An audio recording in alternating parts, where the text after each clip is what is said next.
raadiyoo sagalee Oromooti. Raadiyoon torbanitti guyyaa 3 wiixata, roobii fi sanbata galgala sa'aatii 7 hanga 7 fi walakkaatti karaa dambalii gabaabaa meetir baandii 16 yookiin kiilooheezii 17,850 yookiin oromovoice.org darbu amma jalqaba. Kun raadiyoo sagalee Oromooti.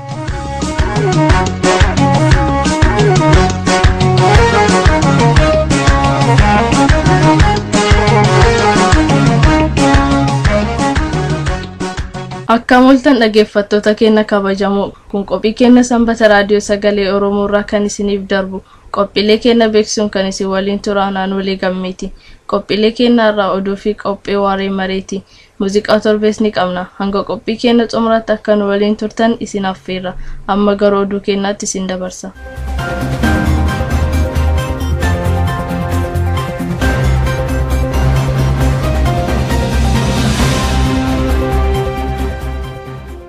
Akka mul'atan oduu saati kanaaf qabnuun sin dhageessisa. Duulli gabaa lagannaa Itoophiyaa keessatti guyyoota 3f waamamee jira. Duulli kun wixataa guraandhala 12 bara 2018 irraa eegalee guyyoota 3f walitti aansee gaggeeffama. Akka labsa karaa adda addaa himamaa jiru kanaatti kaayyoon duula gabaa lagannaa kana mootummaa wayyaanee dadhabsiisuu fi hundeedhaan buqqisuudha. Mootummaa wayyaanee kun hidhamtoota siyaasaa hiikuu irratti illee yeroo hammaa kana fedhii akka agarsiisne kan ibse labsiin kun mootummaa kana ofirraa kaasuuf uummati waliigalee duula gaggeessuu akka qabu hubachiiseera. Kanammoo falmaa fi duula uummataatiin mirkaneessina kan jedhe labsiin kun mootummichi agan kaanetti nagaa fi bilisummaan uummataa hin kabajamu jedheera. Wayyaaneen hidhamtoota siyaasaa ammallee hidhaatti dararaa jirti. Torban kana keessa hidhamtoota akka Andu'aalam Arraageef gaazexeessaa Iskandir Naggaafaa dabalatee hidhamtoota 700 ol ta'an akka hiiktu himtee turte. Haa ta'uutii hidhamtoota kunneen keessaa garii isaanii waamuudhaan waan isaan miseensatti hin taanetti akka miseensa ta'an akka mallatteessan gaafattee jirti. Keessaayyuu Andu'aalamiif Iskandir akka miseensa paartii Gimboo 7 ta'anitti akka mallatteessan gaafatamanii waan didaniif ammallee gara hidhaatti deebifamaniiru. Doorsisaaf iraarsaa wayyaanee kana jaarmiyaan mirga gaazexeessitootaaf falmu CPJ'n balaaleffateera. Mootummaa wayyaanee dhiibbaa karaa alaa fi karaa adda addaatti dhufe ofirraa xiqqeessuudhaaf namoota muraasa hiiktee kaan ammallee mana hidhaatti dararaa jiraachuun beekamaadha. Kun kanaan otoo jiru qeerroon bilisummaa Oromoo labsii waliigalaa dabarse. Labsiin qeerroo bilisummaa Oromoo kun hojiilee amma ammatti hojjetamanii fi itti fufinsaan raawwataman mara kana keeku. Wayyaanee fi sirna wayyaanee buqqisuuf duulli waliigalaa gaggeeffamutti akka jiru kan ibse labsiin kun uummata Oromoo warraaqsa waliigalaaf akka qophaa'an jabeessee hubachiiseera. Labsiin kun uummata Oromoo ammumaa qabee akka waan galii mootummaa dabalu mara lagatu kan hubachiisu. Gabaa lagannaa qofaa otoo hin taane waan galii mootummaa dabalu hundarraa dhaabbachuun barbaachisaadha kan jedhe labsiin kun mootummaa wayyaanee karaa hundaan laamsheessuuf Oromiyaa keessatti qotee bulaan barattoonni daldaltoonni hayyoonni qaamota hawaasaa marti kutannoodhaan itti bobba'anii hojii mirqaansaa bu'a qabeessa akka hojjetan hubachiisee jira. Itti dabaluunis uummata Oromoo marti manedhaa wayyaanee keessaa ba'uu qofaa otoo hin taane biyya isaa keessatti bilisaa gan taanetti qabsoon Oromootti fufuu akka qabullee qeerroon dabalee hubachiiseera. Oduu saati kanaaf qabnu kanuma qophii keenya fi waliin nagaan nu tura.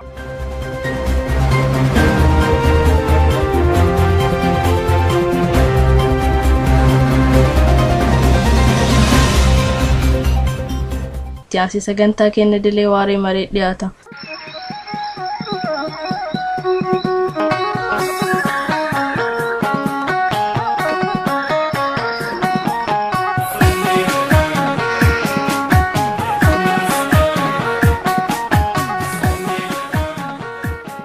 Kun qophii waarii mariiti.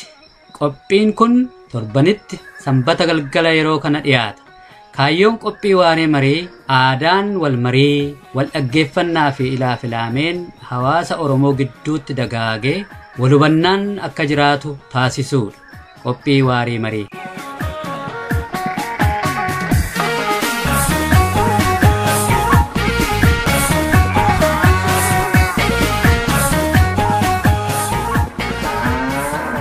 Aadaa Oromoo keessatti baatiin gurraandhalaa iddoo guddaa qaba. Gadaan waggaa 8 eegee aangoo kan walii dabarsu baatii kana keessa. dhimmooti Oromummaa fi Oromoo irratti xiyyeeffatan gurguddaanis baatii Guraandhalaa keessa hojjetama. Sababa kanaan raadiyoon sagalee Oromoo baatii Guraandhalaa baatii Oromummaa akka ta'etti irratti xiyyeeffachuudhaan hojjeta. Qophiin keenya waarii marii har'aas keessummaa tokko wajjin waari'a. Keessummaan keenya hojii ogbarruu Oromoo walaloo barreeffamaati xiinxaloota adda addaa hojjechuudhaan nama muuxannoo dheeraa qabanii nama kanaan beeksisuurraa isaanum takko beeksisaniin isinii afeeraa maqaarraa yoon jalqabee Asaffaa Tafarraa Dibaabaa jedhama. Asaffaa Tafarraa Dibaabaa maqaa dhaggeeffattoota raadiyoo sagalee Oromootiin yeroo kennuu kennitee waan nu dhiyaatteef hedduu galatoomi. Hayyee galanni kan keessanii galatan nabinaa carraa kana alaachuu keessaniif illee galata guddaa qabdu isinis.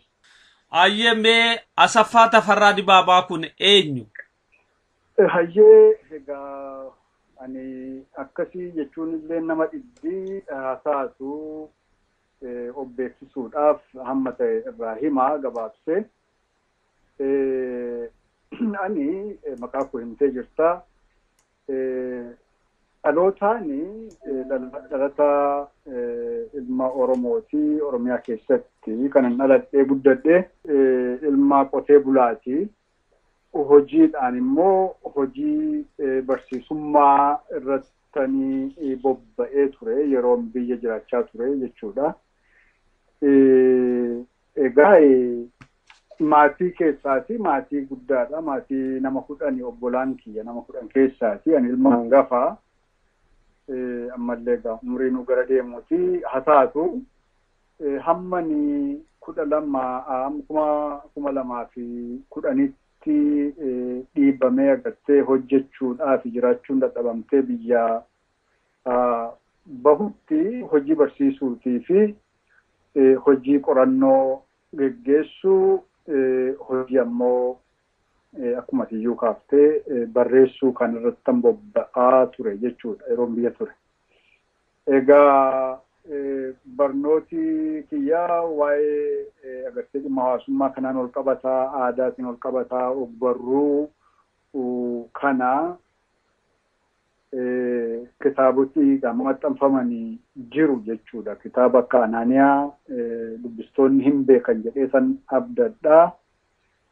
Kitaaba akka Eda Sedanas Danaa Theorizing the Present Ingiliffaan Decorum dhiyoo kana ammoo ijoollee jalaa ka'ii agartee dargaggoo kana waloo jajjabeessuudhaaf jecha ijoollee biyya jiranii ijoollee gara nama 4 jajjabeessee isaan waliin kitaaba kuusaa walaloo Oromoo Anthology of Oromo Poems kan jedhu Finfii mata duree Finfinnee gabaabsinee maqaa isaa Finfii yookaan immoo Iliyaada jedhuun 2014 maxxanfamee gabaarra oolee jira jechuudha. Egaa walumaa gala yeroo biyya turame Jimmaa nan barsiisaa ture ani Jimmaa irraa waan kitaaba kana hojii magartee sabboonummaa Oromummaa leellisuu ijoollee itti qaruu ijoollee jajjabeessuu kana kolleejiidhaaf yuunivarsiitii keessatti kun egaa namni agartee beeku tokko waan irraa hin oolle isuma kana hojjechuun ol qabatee kitaabotuma maxxanfaman kanaan ol qabateetu barsiisummaarraas na ari'anii 2004 achi waggaa tokko booda yuunivarsiitii Finfinneetti carraa argadhee achi hamma ani 2010tti bahutti achi keessa ari'atamaa hidhatamaa bahaa galaadhuma ture jechuudha. Gamaayyii irratti gaafa dubbiin hammaattee jettu karaama State Departmentii kan USA'dha hidha maayikalaawwiitiin booda jechuudha. Carraa Scholars Fellowship tokko dorgomee isa argadhee kan isaan godhanii barreessitootaa fi qorattoota dhiibbaa jalatti hojii isaanii hojjetan jiraachuun kan turfaate biyyoota agartee isaan walaba ta'anii nagaadhaan hojii qorannoo isaanii fi barreessuu barsiisuu geggeessuu danda'anitti fuudhanii dabarsuu jechuudha. Carraa sanan argadhe waggaatti nam tokkoof kan isaan kennanii carraa dhiphaa ture. Carraa sana argadhee sanaan gara USA dhufee 2010 dhufee 2011tti immoo carraa PhDdha doktorummaadhaaf dorgomee sana argadhee waanuma aadaa kanaan ol qabatee doktorummaa barnoota doktorummaa qorannoo sana geggeessee 2015 xumuree jechuudha. Egaa hoodi seenaa dheeraa waama gabaabaatti amma kanaanan jira. Yeroo ati kitaabota barreessitettis haa ta'u yeroo ati barsiisaa turtetti akkammaa kana kitaabni afaan Oromoon keessumaa kitaabonni kan ogbarruu Oromoo heddumminaan hin turre yoo amma deebitee duubatti ilaaltu nama amma kana taatee akka baatu maaltu bu'uura sii ta'e? Egaa kun akka aadaa keenyaatti waanuma quba qabnu nuti marti agartee hedduun keenya baadiyyaatti kan dhalannee guddannee loon tiksinee aramnee haamnee qonneeti kan guddannee kanaaf baay'ee isaa agartee hin gaafattee barta miti ilaalteetu barta jala deemtee ilaaltee isa qotu jalas isa aramu jalas isa haamu jalas isa dha'u jalas jala deemtee ilaaltee barta weedduu isaanii harkaa fuutaa san shaakaltaa bakka aadaa ammoo agartee wanna adda addaatu jira. Egaa fuudhaa heeruma jira, ateetee jira, maarreetu jira yookaan ajjeesee sirbuu jira. Kuni waan baadiyyaan beektu waan baadiyyaa keessatti ta'u waan nuqwa qabnu. Siidaa dhaabuu jira, siidaa qaalluu kan agartee wareega jira, warajoo galchuu jira. Kana kan lafa fagoo deemtaa, hoolaa harkiftee duukaa deemtaa. Waan isaan godhan kana dhattee ilaaltaa kanatti guddanne ani tokkoof tokko jedhee wanani akkana siin jedhu hin jirtu waanuma aadaan agartee nu qartee fakkeenyaaf akka biyya alaa kanatti amma barbecue jedhan kana alatti yookaan waaduu foon maarree kana coocoo jedheetu coocoo godoo mataa lagaatti dhaabbateetu nama 5 nama 10 ta'ee haamaan utuu hin ga'in coocoo godoo coocoo jaarrateetu achitti sangaa qalee waliin farsoo manaa fuudhee dhaqeetu achitti 7 3 waliin nyaatee jabaateetu achirraa ka'eetu daadoo wal waammatee haamaa itti dha'ee haamaa rukuta haama beektaa. Aadaa akkasii kana keessatti darabaa loon waliin galcha darabaa waliin ji'a tokko ji'a lama keesseetu yeroo margi gogdu bakka bishaan hin guune gara keenyaan diillaa daabbus jedhanii achi geesseetu waliin tiksa. Egaa nullee ijoollee taanee bakka kanaallee dhaquudha yoo hin baanne agartee booda immoo barnootatti illee yoo qabamne waan isaan mudatee waan isaan agartee waan argan waan taatee kana dhufanii nutti himu kanuma kanaanitu suni raacitii ta'e naaf ta'e jechuudha. Booda barnoota kitaabota kiyya keessatti keessumaa Anaaniyaa keessatti fi Eda Sedana keessattis kana bal'inaan nan kaasa. Innis waan barreessinu kuni kokkofii akka hin taane agartee amma fincaanni yoo nama qabe fincaan goranii fincaa'an wanni waa kalaquu waa barreessuu kun immoo akka fincaanii nama muddee fi hin fincaa'amu bulee oolee sukkuumanii bulchatanii bilchaatee raacitii kana itti godhaniitu akkasittiinitu yoo gabbahee wayya waan jedhu falamni akkasii illee Eda Sedana keessatti fi Anaaniyaa keessatti kaasaa kan ture jechuudha. Inni kun ani carraa argattee yeroo leenjii faa dirree agartee tureera amma ta'ee san keessatti naamusaan agartee teessee waa yaaduu danda'u buuftee baaftee waan sana waraqaa irra kaawwattee akkasittiin wal qabsiisuudhaan aadaa kanatti immoo gadi agartee yoo saniin bukeessitu raacitii saniin mi'aa'aa ta'a. Kaaneefis barreeffama kaaneefillee dhugaadha. Ijoolleen hedduu itti gammadanii karaa nuuf banee fakkeenya gaarii nuuf ta'e kan jiran hagarraallee hin jiran jechuudha. Barreeffamoota kitaabota sila kaafte sana utuu kitaabii hedduun illee hin jiraatin kanneen maxxanfaman hanfan sun warra duraati jechuudha. Godaanni safaa kan gurraacha Abbayyaa faa duukaa sanbooda kan bahan jechaadha. Akkasii wanti ani kana keessa dhaamuu barbaadu barreeffama har'a jiru namni tokko dhugaadha. Kitaaba agartee dargaggoon tokko kitaaba 10 kitaaba 15 20 waggaa 2-3 keessatti barreessuun gaaffii namatti kaasa.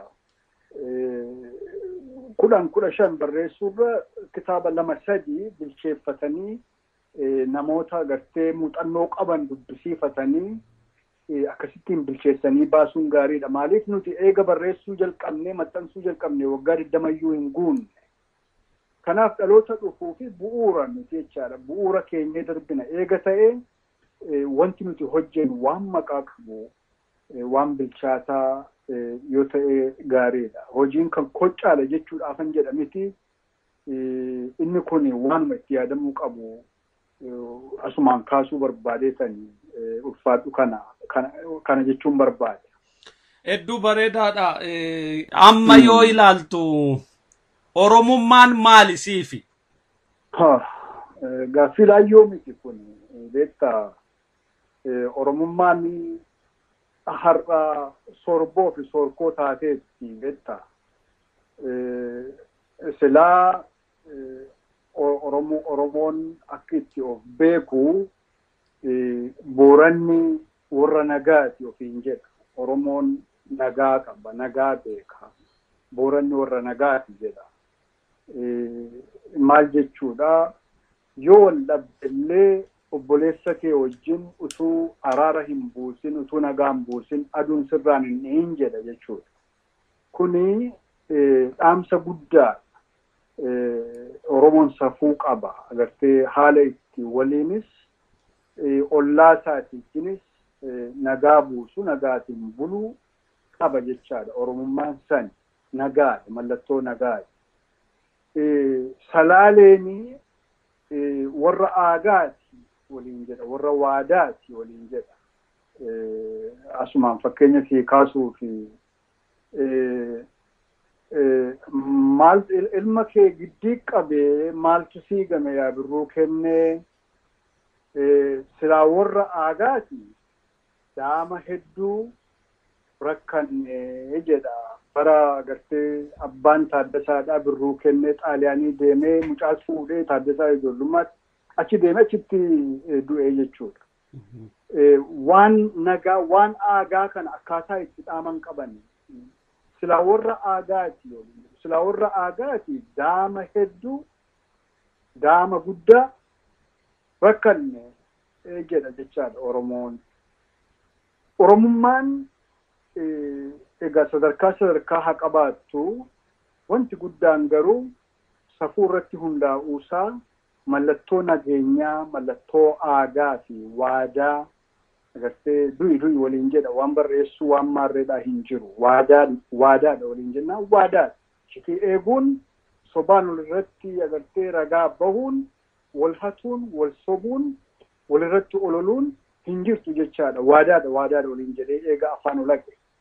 Oromummaan kan har'a ammoo waan qootiinitu dabarsee obboleessa isaa laata jechuudha. Dantaa waloodhaa lafatti hambiseetu dantaa ofii isaatiin obboleessa isaa irratti sobaan ragaa bahaa jechuudha. Kuni yeroo safuun hafu, yeroo safuun cabuu fi haluun baduu akkas taati beektaa degenerate godha achi gadi jechuudha. Wanni sirbii durii maal jedha? Dura abbaa fardaan lollaa har'a lafoo baqanna jiruun gaduma gadi jedha. Yeroo gadi taatu degeneration yeroo agartee jiruun gaduma taatu mystify godha. Yaa warra keenya qaataa isin maal taatan isin maal maqxallaataa tulluu maaliin naanna'e cubbuu maaliin naan ba'e jedha. Mystify godha waan godhu dhabee yeroo jedhu Oromummaan har'a sorboof sorkoo taate kanaan hooti. Hedduu yaada bal'aaf ulfaata mata mataa isaatti iyyuu hedduutti deemuu nama gaafataa dhugaadha qabxii gurguddaa naa kaafte. Mee gara biraatti otoo hin deemiin gaaffii tokko kan inni gaafadhu. Oromummaan kun nama hedduu bakka adda addaan geesseetti. Siin eessaan si geesse immoo iddoon isiin ittiin si geesse immoo maal si barsiise? Ayyee rakkoon qabu egaa waanuma gartee taatee akkasin ta'ee maalillee himachuu hin ta'ini. Wanti guddaan beektaa jechuun waan irraa barachuu qabudha Oromoon. Oromoon rakkoon keenya gartee rakkoon keenya guddaan kan hormi nutti fide caalaa kan nuti ofitti finnetu caalaa beektaa. Innis maal jechuudha wal xiqqeessuu walirratti ka'uu gaafa agartee gaafa haragaatiin cabee kaasee gaafa dantaa waloodha lafatti hambisee dantaa ofii waan fedhii ofii xiiqeffachuu xiiqii waliin qabachuu walirratti ololuu walirratti hinaafuu weennoo kana keessa gaafa galee Oromummaan diiginareef godhee gaafa jedhu waan agartee waan wal xiqqeessuu kana waan wal dhiibuu kana taati jechaadha. Ani fakkeenyan sitti himaa 1983 kanani barnoota sadarkaa lammataadhaa xumure akka faranjiitti 1983 jechuudha. 1984 darbee qormaata darbee maatirikii darbee koleejii galuutu narra ture. Dandahas ture. Maaltu ta'ee bara darbiiti egaa kuni agartee waldaa dargaggoota Ayoomaa jedhan san keessatti qooda fudhachuutu narra ture jechuudha. Filatamaadha ammoo barreessaa gandaati. An garuu gara kiiloomeetirii 30 deemnee kan barannu galaa mataatti baannee kanaaf ji'a keessatti si tokko faa qofa kan itti gallee galaa fudhannee deemnu jechaadha. Jaarsoodha bakki dhalootaa kan nu barannu immoo najjoodha. Keenyee kan barannu high school hin jiru jaarsoo. Kanaaf ammaatii kittuu waan qophaa'uu fi galee qorannoo irratti walgahii irratti hirmaachuu hin danda'u yerootti. Maaltu ta'a gaafa qabxiin dhufu waraqaa deeggarsaa qabaachuu qabda deemtee yuunivarsiitii galuudhaaf. Waraqaa deeggarsaa kan Ayoomaadhaa argachuu qabda jechaadha. Bakka itti hirmaatte irraa aanaa sanarraa aanaan gandarraa kaaseetu xalaa gandisii kenna irratti murtaa'ee hundaa'ee xalaa sii kenna. Aanaa fudhattee awraajaa akkasittiin deemtee dhaqxeetu wannoo jetta. Ankee manan ba'e maaliifi aanaan waraqaa deeggarsaa na dhowwatee jechuudha. Kuni naannoodhuma agartee keessatti dhalannee guddannee Oromoo biyyaati. Kana har'a maqaa dha'uun hin barbaachisu ijoolleen yeroo kana godhan har'a lubbuudhaan jiru. Kuni ana qofa miti bakka iyyuunuma waanuma ta'aa turedha jechuudha kan jedhu. Kun maal inni yeroo sumaa kaasee sirna sanaaf amanamummaa agarsiisuudhaaf jecha walirra cilqilee kaawwachuu, wal cabsuu, wal xiqqeessuu yoo kana hin goone hin guddatu taayitaadhaan yoo kana hin goone dantaa hin argatu faayidaa hin argatu waan ta'eef akkasittiinitu carraa na hambisan jechuudha.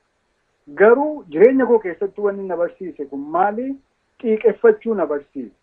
Seexaa godhachuu, marabbaa godhachuu na barsiise. Irra deebi'ee akka maatirikii fudhee waggaa ittaanutti aanaa najjoo keessatti Ayoomaa najjootti hirmaadheetan achirraa waraqaa deeggarsaa maatirikii irra deebi'ee fudhee jechuudha. Qabxii guuttadhee lammata deemee barnoota koo itti fufechaadha waggaa ittaanutti. Garuu waggaa tokko mataan na cabee gadi jedheetan hamilee agartee hamilee si cabsee wannoo jedha wanna akkanaa kun. Wanna kana kanan kaa har'as jira isin jechuu kan jedhe. Har'as sirruma dhufaa darbaa kana keessa eega aadaan sun badde, eega safuun sun badde, eega agartee dabarsee wal kennuu ragaa irratti ba'uu taate jiruun wanni akkasii kun har'allee hin jirti. Oromoo fi Oromummaa kan xiqqeesseef kan boodatti nu hambise rakkoo gurguddoo agartee akka sabaatti irra aanuu kan nu dhoowwu wanni akkanaati. Bicuun yartuun muraasni murni keessaa baatee taayitaatiin ol bahuudhaaf isa kaan gurguru dansaa sabaa gurguru hamma har'aatti kanatu akkasittiin akka fincaan gaalaa boodatti nu hambisee jira. Kanaaf an kaase waan kun yerootti bakka iyyuu hunuma jira jechuudha. Kun amma 2004 hojiirra ari'atame siin jedhe 2004 ka hojiirraa na ari'e kunis ka hojiirraa ari'e siinis ka hiisise haadhatan Oromoodhuma Oromoo qawweetti kennanii agartee kun hidhee balarra taa'ee eegu san jecha Oromoodhuma. Yuunivarsiitii sanatti kolleejjii sanatti kan itti gaafatamaa ta'ee hojjechaa ture Oromoodhuma. Har'a guddisanii maal jedhanii bakka iyyuu kaa'anii itti jiran. Haa taatu dhiibbaan sun utuu kan cabsee hambisees jira. Akka waliigalaatti dantaa sabaa booddeetti harkisee hammam akka inni Oromoo xiqqeessee jiru waanuma beeknu. Akka dhuunfaatti garuu namoota keessaati agartee ciniinnatanii bu'aa bayii akkasii isa darbe dhiisanii isa fuulduraadhaa abdachuudhaan jabaatanii bahan ittiin of baanuudhaaf otoo hin taane hagan agartee dhiibbaa yeroo carraana dabarsanii maastersii hojjechuudhaaf dhiibbaa yeroo carraana dabarsanii agartee sadarkaana dabarsuudhaan kan kana utuu hin ilaalin borin tolaadhaan jabaannee as geenye har'a yoo ani agartee yuunivarsiitii beekamaa USA keessatti doktorummaadhaanii 2015 eebbifamee sadarkaadhaan sunu kanaaf gahu dhugaadhaa warra agartee duri yoo akka godhe yookaan akkas jedhe yookaan immoo takkaanti akkasiidha yoo hin fudhe qe'ee kootu bada nan hidhama nan ajjeefama nan caba boodatti maal ta'a jedhanii warra agartee waa'ee ayyaan laallattummaa haala laallattummaa atti qabamaniif kun fakkeenya gaarii ta'aafan malee obbaanuudhaaf miti hooti. Hedduu fayyaa ta'e dhugaadha.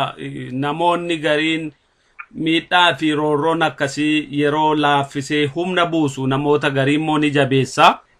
Iccitiidhuma jabinaa kana iccitii waa danda'anii keessa ba'uu kana akkuma sabni keenya waggaa kunoo 150 roorroo karaa adda addaatti deeme kana jabaatee ofirraa mala qabuun ittisee yoo naga'e nam dhuunfaanis waan isarra ga'e dhandhamachaa ittuu kan itti guddate akka jiru fakkeenya sana akka ta'u kan nutti agarsiisu. Iccitii kana qabxii lamaan tokko nu kaaftee goolabuu dandeenya kutaa duraa kana. Baay'ee gaariidha. Egaa ilaa inni kun falfalaa ta'uu hin barbaachisu. Agartee namni waan rakkoo gidiraa itti wal jijjiiraa dhufu keessa ceenatee darbuudhaaf magic waandii tolcha falfalaa ta'uu hin barbaachisu. Maal barbaachisaa? Seexaa barbaachisaa.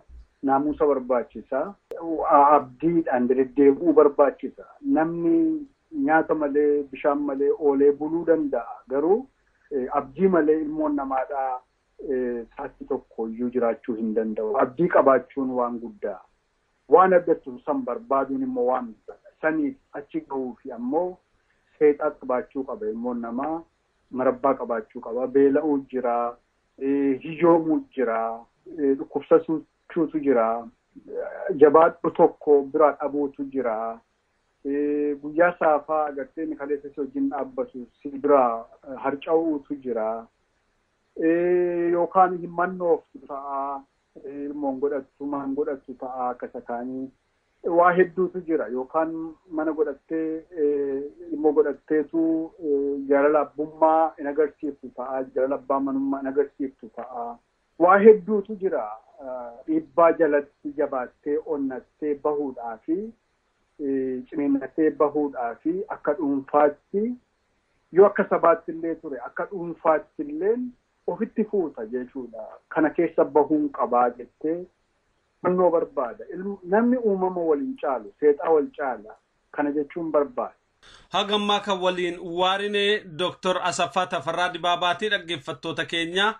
Dr. Asaffaa Tafarraa Dibaabaa qophii mata duree Oromiyaan Aadursitu jedhu qabatee dhiyaatee jira. Qophii kana xiyyeeffannaa torbee dhufuu keessatti qabannee dhiyaanna. Har'aaf keessummaa keenya maqaa dhaggeeffattoota keenyaatiin hedduu galatoomin jedha. Hayyee isinis ulfaadha horaa bulaa.